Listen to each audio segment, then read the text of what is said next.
All right, just got back from St. Louis for event 9 of STL Solo. Um, Car did pretty well this season. Overall, it was a top 20 car at every event so far, which is a huge ground break because this car was literally just a rolling shell. I mean, when I say rolling, I mean the subframes and shocks and stuff weren't even bolted in, no drivetrain at all, no sway bars. Like I said, the shocks were just kind of thrown into place to support the car on its own weight, but they weren't bolted down by anything. So that was 4.5 or 5 years ago. Um, so to see the car finally running, finally driving, yeah, it's not what we originally had hoped for, a 600 horsepower Miata, but as of right now, it's making good power. It ran every event. Yeah, we had some hiccups, but this video, I wanted to put some things together just to talk about some of the issues we saw with the entire build this year, this first year, and what we're going to be doing this winter to try to fix some of those issues. So one of the big things that we've been fighting most of this year, mostly just the later half of this year, I should say, is what seemed like clutch issues. I thought it was a slave cylinder. Then I changed the slave cylinder, bled it, and then I noticed some debris in the master cylinder. So I said, all right, well, I'll change the master cylinder and try it again. Well, the issue is still there. I posted on a couple Facebook pages trying to get some advice, and one guy brought up the only thing I haven't looked at because when I had the clutch out, or when I had the trans out, I inspected the pressure plate, no broken fingers, like a couple people brought up, and there wasn't a lot of dust, like the clutch was wore out. It's only got about maybe 1,000 miles on it total. But anyway, I inspected all that. From the outside, it looked good. Now I didn't take it off and actually inspect the clutch disc, but it engages fine. It's never slipped.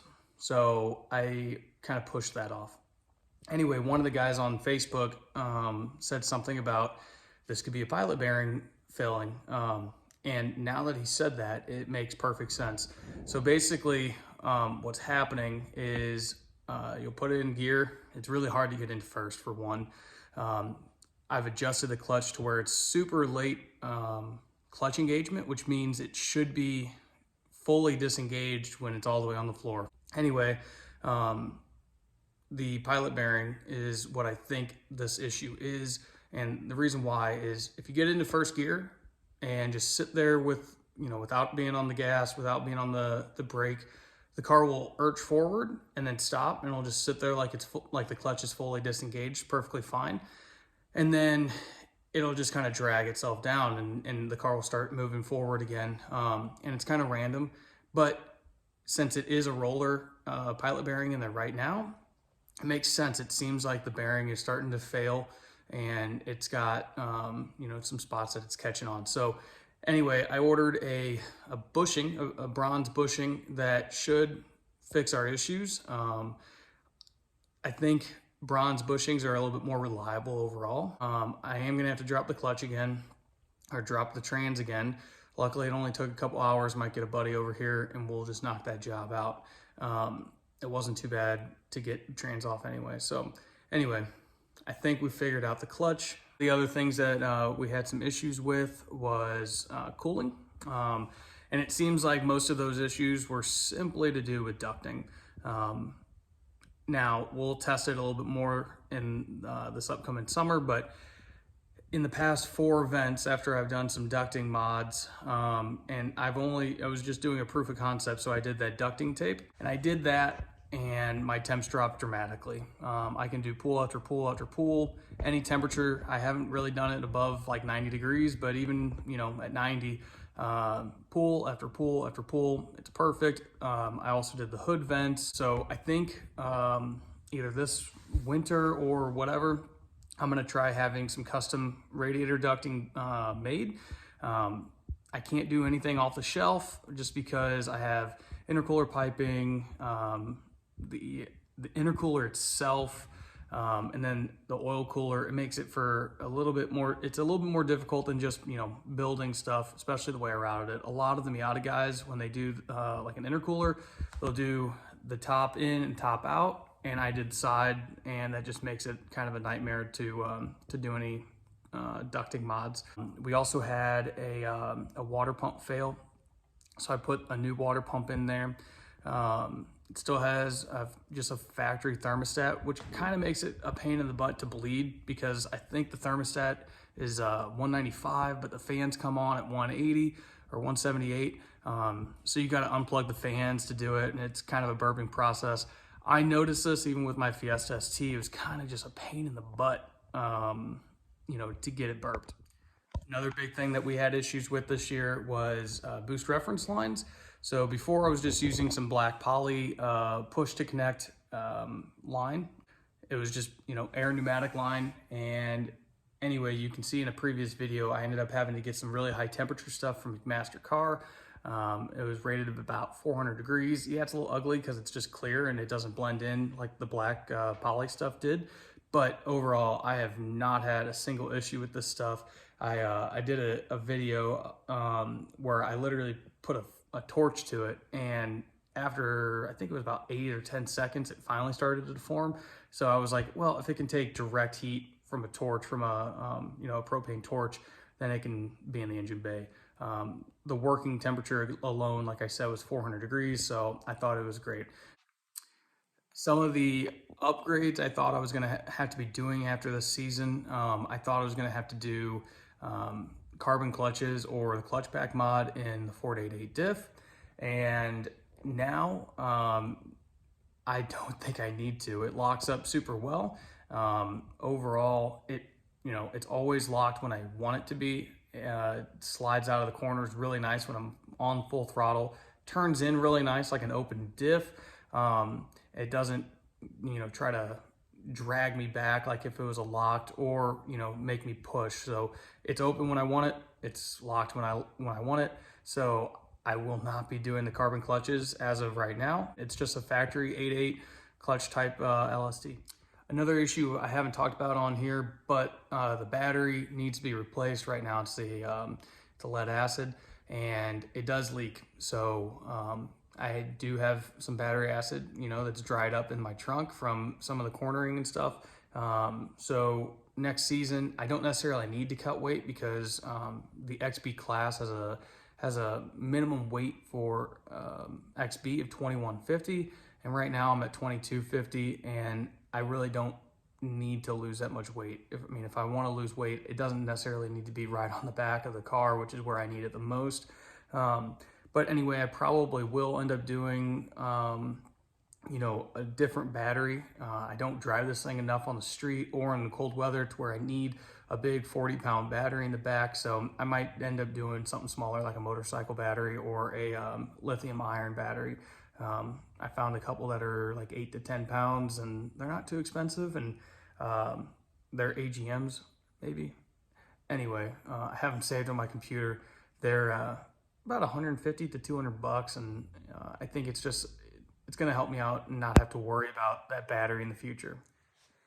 We also had that random voltage issue about 2 events in. That ended up being the main fuse on the Ford control pack wiring. One of the nuts was extremely loose. The main wire was literally about to fall off, and I think in the tight G forces, or the shimmying back and forth and the slaloms, was causing it to lose connection, which basically was doing a hard reset on the ECU. So yeah, it was pretty simple.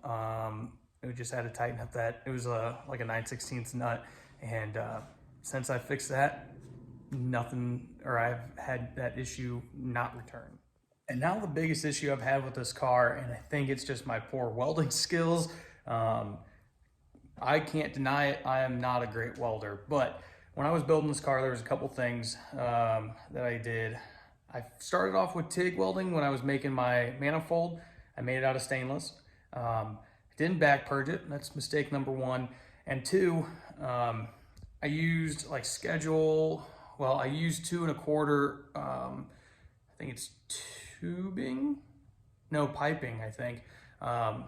So 2 1/4 inside diameter.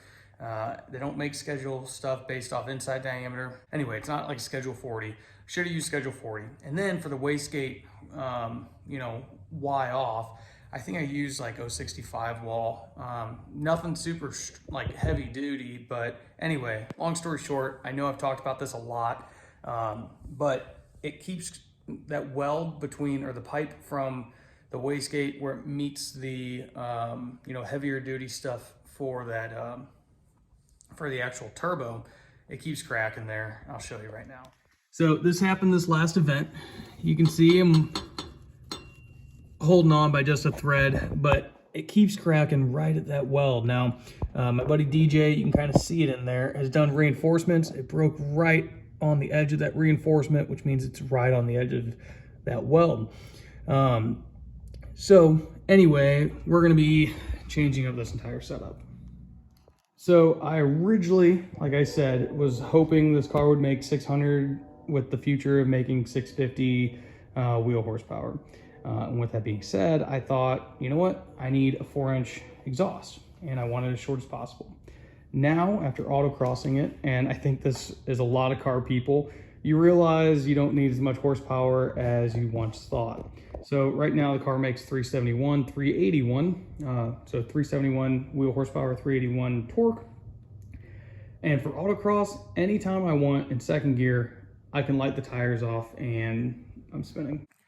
So basically what that tells me is I don't necessarily need more power unless I do something to add more grip. So I am going to be changing tires next year. I'm going to have rear aero, so that should help. We'll see if I'll be able to still overcome the rear tire grip then. Anyway, this engine, if I swap to like E30 or ran something with more octane basically, because that's what we're limited by, I could push this thing to this stock engine to the limit at about 420 wheel horsepower. I don't know if I necessarily want to do that, which is why I'm going to be rebuilding that engine that's sitting over in the corner, hopefully this winter. If I can get that rebuilt, put it in the car, I can go straight E85.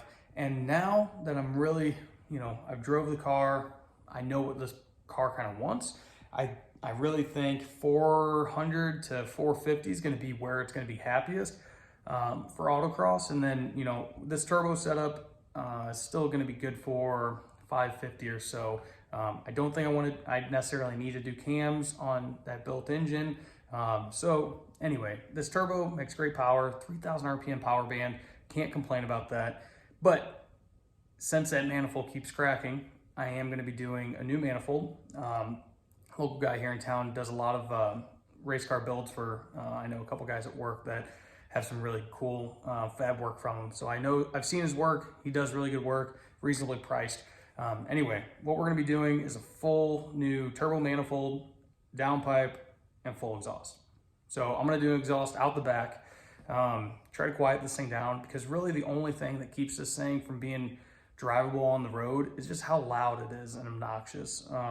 Now, at autocross, it's not too loud, but with the exhaust being so short and kind of, right by, the cab, it is loud. You get fumes, especially if you're a passenger. If I get on this thing at autocross and there's a passenger in here and the window's down, they are complaining that about the fumes by the end of that run. So anyway, I want to get that exhaust fully out the back. I'm going to do a full 3-inch exhaust, probably dual exit back there with like 4-inch tips or something, just to make it look pretty decent. But I think, a 3-inch exhaust can still flow up to 300, but I just had unrealistic goals, and I was trying to make it a little easier on myself back a couple of years whenever I was doing this turbo kit. So with that change, we'll probably have to make some changes. Don't ignore all the water spots. When I changed this to coolant last week, because I knew this week was going to be about freezing, which it was, I overfilled it. So anyway, we're good now. So we're going to be changing probably this boost pipe. We're going to have to change, you can't really see, but we're going to have to change the oil drain. The wastegate, I don't know if I want to do a hood exit or recirc. Probably recirc, but I could be tempted to do a hood exit or something. I'm going to go try to pick up a new fender. Maybe this off season we'll get the car wrapped. So that pretty much completes it. The issues we had were pretty small, especially for a build that's been going on for so many years. But I see an end to it, and I think we'll have a really nice and reliable race car for next year.